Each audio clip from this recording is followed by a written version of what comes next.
Alright, not bad. Like we also have cruise control. What's up, y'all? So I received my first true long-range e-bike to review. So the bike that I received is a gforce T7, advertised to go 130 miles per charge.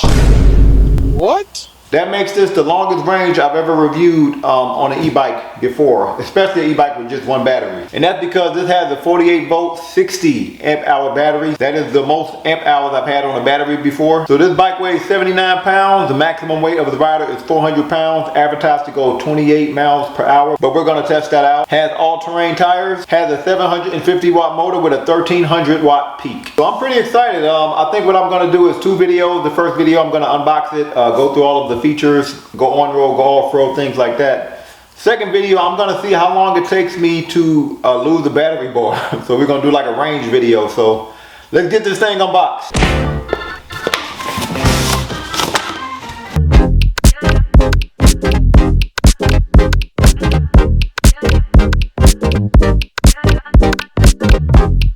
So this is what the bike looks like out the box, and they put a lot of wrapping on here, so I highly doubt that anything is damaged. Look at all the wrapping they put on this bike here. And the bike folds. I don't think I had a bike this heavy or this large fold before. We got the wrapping off the bike, and there are levels to how much a bike comes pre-assembled. This is level 10. I think this bike came fully assembled. The front wheel was already on. The headlight is on. I think all we're going to have to put on is the pedals and of course unfold the bike. So let's get this unfolded. This is definitely heavier than 90 pounds. When I looked at the net weight of the box, it said 113 pounds, which seems more like it because this is pretty heavy here. But although this bike folds, I doubt if I'll be trying to put it in my car and all that good stuff, because it folds, but I don't know if this bike was meant to be a portable bike like that. And to unfold your bike, you're gonna put that clamp in place, and then you put this in the slot like that. A pretty fancy container for your tools. And for the first time, we have a wrench set that we can actually use. This is the wrench set that I usually prefer with longer wrenches here. Looks like it came with foldable pedal. I guess the bike is not fully assembled. Look like we will have to put the handlebar pole on. Now let's see what's in this box. Looks like our battery, our 8 amp battery charger. First thing we're going to do is put our handlebar on, then we're going to put our pedals on, and I think that's it. So we're going to go ahead and put this handlebar on. So when we put the handlebar on, there's a specific shape here. It's like a round shape, but it's flat on one side. So the handlebar is going to go in this way, so we're going to put this on that way like that. And we do have to unscrew this a bit.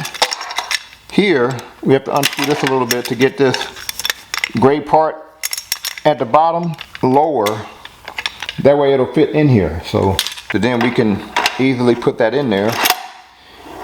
And let's clamp that. Now before I tighten that up, I'm going to go ahead and put my handlebar on so that it'll help me align it before I tighten it. We are going to go ahead and put our handlebar on. I had to unclamp this, and it does go in there a specific way. Now we can unfold our handlebar. First tighten up our handlebar. So let's screw this with this clamp on here. Now we're going to align it, and I really wish they would have given you somewhat of a guider to make sure that your handlebar is aligned, because you have to kind of tighten it up, look at the alignment again, then tighten it up again. But I think I got it pretty good. I think I got the alignment pretty good. Yo, this battery is huge and it's heavy. I think when they said the bike weighed 79 pounds, I think they meant without the battery. So you do have to connect this wire, this cord here, and put it in the outlet. The battery has the outlet, put it in there. You're then gonna use this key that came with the battery and turn it so that you can lock this in place. Bike didn't come with a user's manual, but the box does have a big old QR code on it. So we got this bike put together, pretty pre-assembled, so it only took us like, what, 10-15 minutes. This bike is long, especially for a folding bike. It's about 6 feet from wheel to wheel. Seat at its lowest point from the floor is 2 feet 8 inches from the floor. The handlebar at its lowest point is 3 feet 8 inches from the floor. Again, not a huge fan of Kenda tires. They may be very durable, but I like my tires with a little bit more grip on them. The width of the body of this bike is pretty standard for a folding bike. It's only about 3 feet wide, the body itself. But it looks like kind of like a folding bike that's trying to be more of a cargo bike, but that's my thoughts about it. What do y'all think? Speaking of cargo, this is a long rear rack, like from here to here. It's like 1 feet 7 inches long, and usually you see these when it's easy to snap on like a seat or a basket on the back of the bike. Look at that suspension. So this is only the third bike I've had that had 2 suspensions in the back here, and that it usually does make for a very, very smooth ride, especially when you're going off-road. Give y'all an idea of the suspension in the rear. Like, we do have adjustable suspension in the front, so you can lock it out or open it up. Give y'all an idea of the suspension in the front. Get a look at our rear and front hydraulic disc brake. We're going to go ahead and turn this bike on, so we're going to press and hold this button at the bottom. Look like we have the standard Shimano 7-gear shifter. If we click on the button on the side of our panel, we'll have more information on the display. Look like we have our trip mileage, our odometer, our maximum miles per hour, our average miles per hour. Turn your lights on, you just quickly click the bottom right of this panel.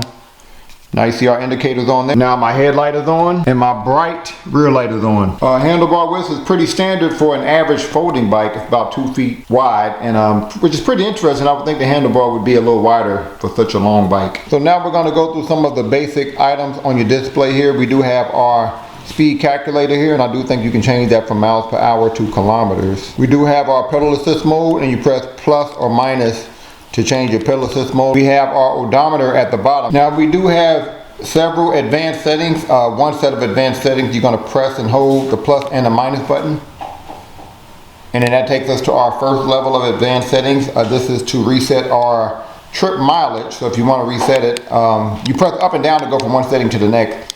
You want to change the setting, you click this button on the side, and if you want to change your trip mileage, we're going to go ahead and change it. Then we change that to a wide and click this button on the side again. Go to our next setting. That's our display screen. How bright do we want it? To go to another set of advanced settings, we're going to press and hold the minus and the button on the side here. And here we have our diameter of our wheel. We're not going to change that. We go up, we do have our limit speed. So we're going to click this button here. Make sure we're going the fastest we can go, which is 51 kilometers. Now from our original advanced settings screen, so press and hold the plus and the minus button. If we press and hold plus and minus again, then we go to another set of advanced settings, and this is where if we go to setting number, what is this? PA5, and then you click this button here. We click this button on the side again. Now this is your pedal assist sensitivity, and the lower you go, the more sensitive it is. So we are about to try out the different pedal assist modes. Going to start with mode 1, and we only have 3 modes. And let's see what the takeoff is like.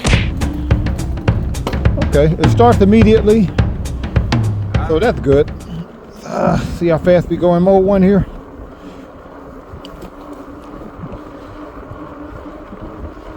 Okay, 15, 16,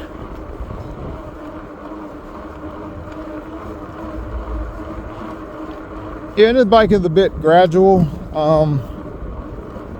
Okay, it's about 15 miles per hour. Loving the brakes. So we're now gonna switch it to mode 2. See how fast we go in, let's see how fast we go in mode 2. I went up a few gears. Should be a little harder to pedal.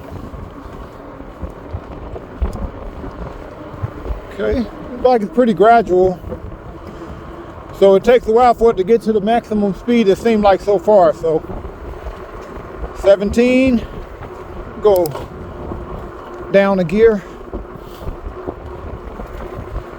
Okay, 18. About 18 miles per hour. Mode 2. Now it's time to switch it to mode 3. So I tried to back up a little bit. Since this bike is so gradual. So we'll try to get the maximum speed, but I'm pretty sure we're gonna have to do it later. All right. See how fast we go here.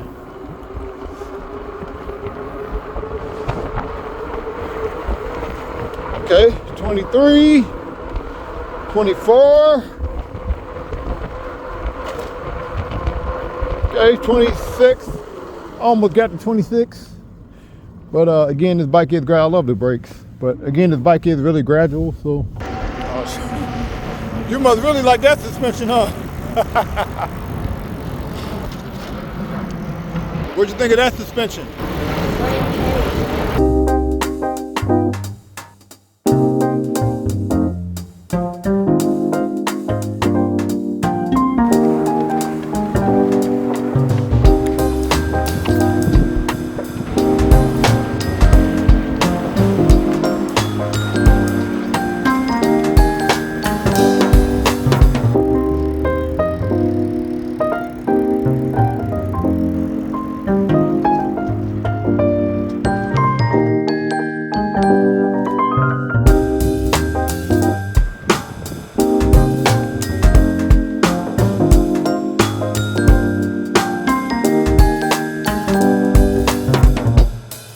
Right, so gforce T7, what are your thoughts? I like this bike. I think that this is a nice folding bike. On the bigger side of folding bikes, but not too big. Okay. I feel like it has a great adjustable seat, a great adjustable handlebar. I do wish that the screen had some color to it. Had some colors, yeah, black and white. Yeah, that's just a personal preference. I think that this rear rack is really sturdy. I fell.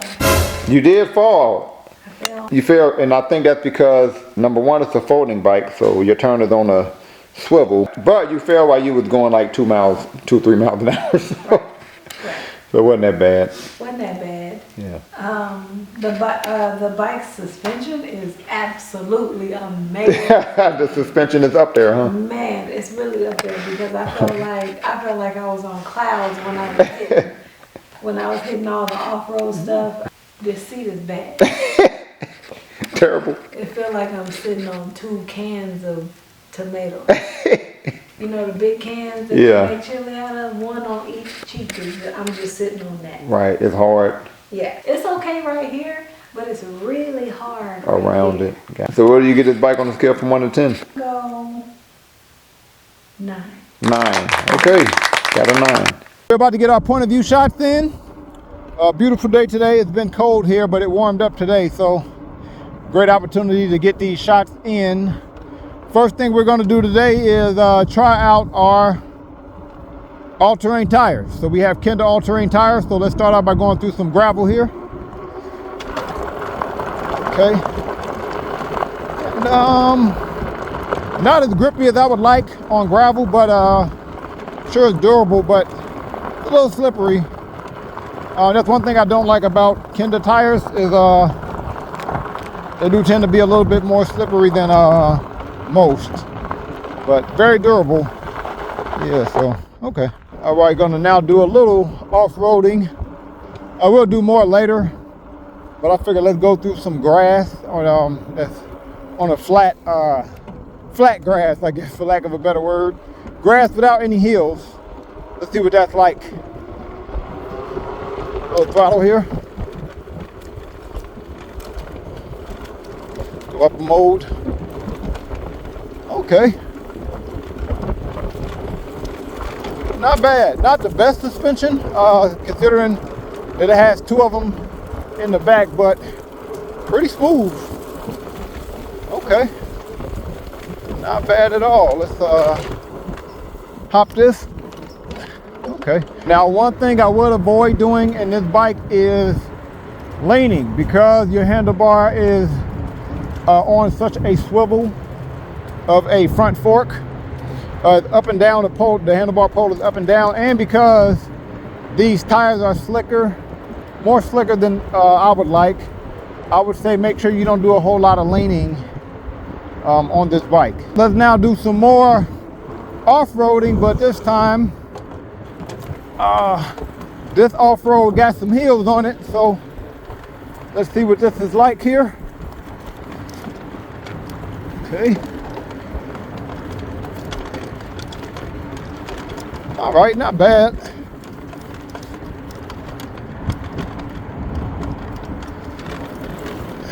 And I think what I'm feeling is the heavy battery clanking a little bit. But the suspension is okay. Okay. I would say on a scale from 1 to 7, I'm sorry, scale from 1 to 10, I would give it like an 8. Yeah, suspension ain't bad. By default, when you try to pedal hard, the suspension in the back does bounce a little bit. I don't know if there's a way to lock it out. And it's not bad, but it is noticeable. I currently have the bike settings at the sensitivity at a 3, which is more sensitive, be more sensitive. Even when your bike is set to be more sensitive, this is still a really gradual bike. Like I'll give y'all an example. I'm in mode 3 and I'm gonna completely stop. Look at how long it takes me to kind of get up to my maximum speed. So this is a very gradual bike, and it's not delayed though. It's not delayed, it's just very gradual in regards to hitting your max speed. And speaking of which, since we're coming up on a straight strip, let's test out our maximum speed pedal assist. See how fast we can see just how fast we can go here. Currently at 24, 25. Again, it's very gradual. 26, 27. See how gradual it is.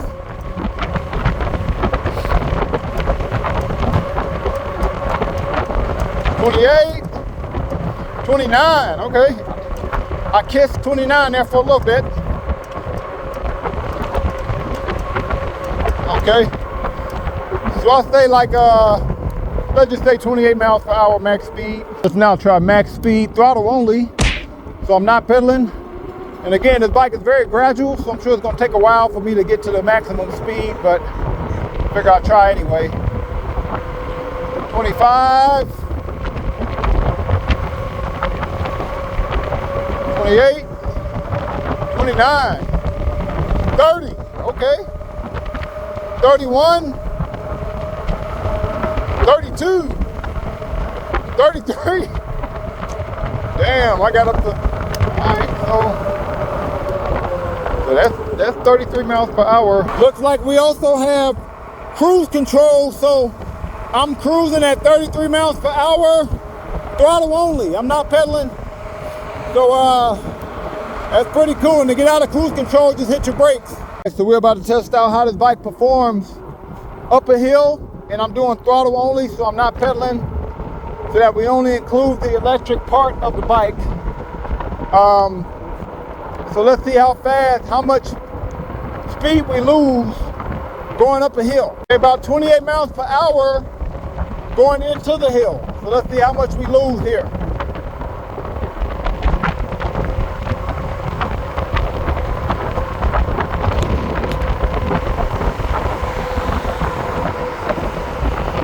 This is a pretty steep hill. I'll say about 35-degree hill. Even cars slow down a little bit going up this hill.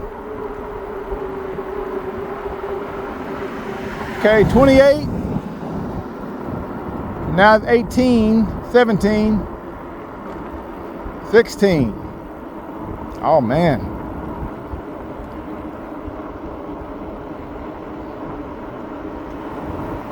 Okay, so we went from 28 to 15 going up a hill. So gforce T7, for this price point, this is the most range I've ever had on an e-bike before. I went on a 20-mile bike ride mainly in throttle only. I mean, at one point I was doing cruise control throttle only, 33 miles per hour. In that 20 miles, I still have all of my battery bars. So that's pretty crazy regarding battery life, especially for that price point. I love the suspension too. It really delivers. I think that's because of the dual coil suspension in the back. I love the fact that this is kind of like a cargo bike. Like you have this large rear rack that has these slots in it that you can use to put a seat or a basket back here. I like the speed, but it is a very gradual bike. Like it takes a while for you to get to the maximum speed. I was able to fold this bike up and fit it in my mid-size sedan. I was able to get it in the back seat, but it took up the whole back seat. So now what I don't like about the bike is you do have like a bounce, a constant bounce from the suspension in the back. So I wish that there was a way to lock out the suspension back here, or maybe make it a little tighter where you're not bouncing so much when you're riding the bike. But I like the bounce. Oh, you like the bounce? Yeah. Oh, okay. But my lady liked how bouncy the bike is, so I guess that's personal preference. But yeah, for that price point, I mean, this is a solid bike. It ain't really a whole lot bad I can say about it. So on a scale from 1 to 10, I would give this bike a 9. So comment below on what you would give this bike on a scale from 1 to 10. Any other e-bike you want me to review, also comment below. Thank y'all for watching. Peace.